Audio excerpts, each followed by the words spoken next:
মাছের প্রজনন ও সংরক্ষণের জন্য শুরু হয়েছে সাগরে মাছ শিকারে ৫৮ দিনের নিষেধাজ্ঞা। এরই মধ্যে তীরে ফিরতে শুরু করেছেন জেলেরা। বিস্তারিত জানাতে যুক্ত হচ্ছেন সহকর্মী জিয়াদ মাহমুদ।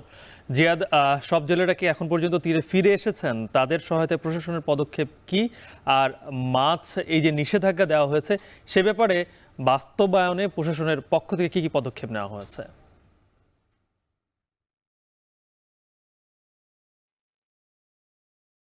গালিব, আহ, মানে আজ থেকে সাগরে মাছের উৎপাদন এবং প্রজননের বৃদ্ধির লক্ষ্যে সরকার নির্ধারিত যে ৫৮ দিনের নিষেধাজ্ঞা, সেই নিষেধাজ্ঞা শুরু হয়েছে এবং উপকূলের যে সমুদ্রগামী জেলেরা রয়েছেন, বরগুনা, পিরোজপুর কিংবা পটুয়াখালী জেলেরা, তারা কিন্তু ইতোমধ্যেই নেড়ে ফিরেছেন। তারা ট্রলার ঘাটে ট্রলারটি নোঙর করে রেখেছেন এবং আমরা দেখেছি যে জেলেরা কিন্তু গতকাল কিংবা তার আগে থেকেই কিন্তু ফেরার যে উৎসব, সেটি কিন্তু তারা সম্পন্ন করেছেন। এবং আমরা পাথরঘাটা মৎস্য অবতরণ কেন্দ্র কিংবা ফকিরহাট মৎস্য উপকেন্দ্র এবং একই সাথে যে পিরোজপুরের পাড়ের হাট মৎস্য অবতরণ কেন্দ্র, সেখানকার খোঁজ খবরও নিয়েছে। সেখানে কিন্তু জেলেরা তাদের ট্রলারটিকে থামিয়ে রেখেছেন, কেউ বা জাল বুনছেন, কেউ বা জীবিকার বাহন শখের ট্রলারটিকে মেরামত করছেন। এবং জেলেদের সাথে কথা হয়েছে, তারা বলছেন যে তারা সরকার নির্ধারিত যে সময়ে নিষেধাজ্ঞা দেওয়া হয়েছে সেই নিষেধাজ্ঞা তারা পালন করবেন এবং তারা খুশি। তারা বলছেন যে বিগত দিনগুলোতে তাদের দাবি ছিল যে ভারতের সাথে মিলিয়ে একত্রে যাতে নিষেধাজ্ঞা দেওয়া হয় এবং সরকার কিন্তু সেই পদক্ষেপই নিয়েছে। এবছর ভারতের সাথে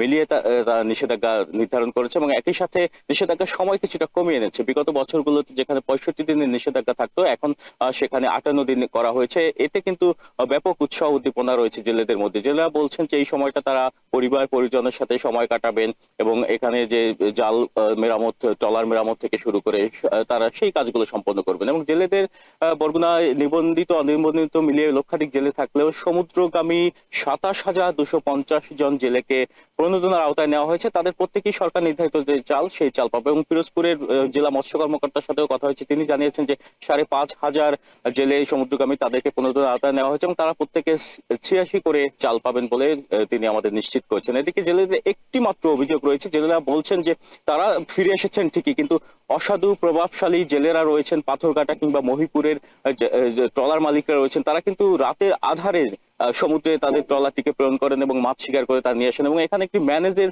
বিষয়ে কিন্তু অভিযোগ করছেন এখানকার জেলে। তারা বলছেন যে মাছের সুষ্ঠু উৎপাদন এবং প্রজনন নিশ্চিতের লক্ষ্যে সরকারকে এই বিষয়টিকে কঠোর হস্তে দমন করতে হবে, যাতে কোনো ধরনের অসাধু জেলে, অসাধু প্রভাবশালীদের ট্রলার সমুদ্রে এই সময় না যেতে পারে, সে বিষয়ে যেন পদক্ষেপ নেওয়া হয়। এবং জেলা মৎস্য কর্মকর্তাদের সাথে আমাদের কথা হয়েছে, তারা জানিয়েছেন যে নিষেধাজ্ঞার সময় বিগত বছরগুলোতে যেভাবে টহল জোরদার করা হয়েছিল, তার থেকেও বেশি এই সময়টায় টহল জোরদার করা হবে বলে তারা আমাদের নিশ্চিত করছে। এবং এই বরগুনার পায়রা, বিষখালী, বলেশ্বর কিংবা আন্দারমানিক নদী কিন্তু এই নিষেধাজ্ঞার আওতামুক্ত থাকবে এবং এই সময় ছোট ছোট ট্রলারে করে এখানকার যারা জেলে রয়েছেন তারা মাছ শিকার করবেন। তো প্রণোদনা চাল বিতরণ এখন পর্যন্ত শুরু হয়নি। জেলা মৎস্য কর্মকর্তারা বলেছেন যে বরাদ্দ আসলেই তারা জেলেদের মাঝে প্রণোদনা চাল বিতরণ করবে। তো এই ছিল বরগুনা ট্রলার ঘাট থেকে আমার কাছে সবশেষ। গালিব।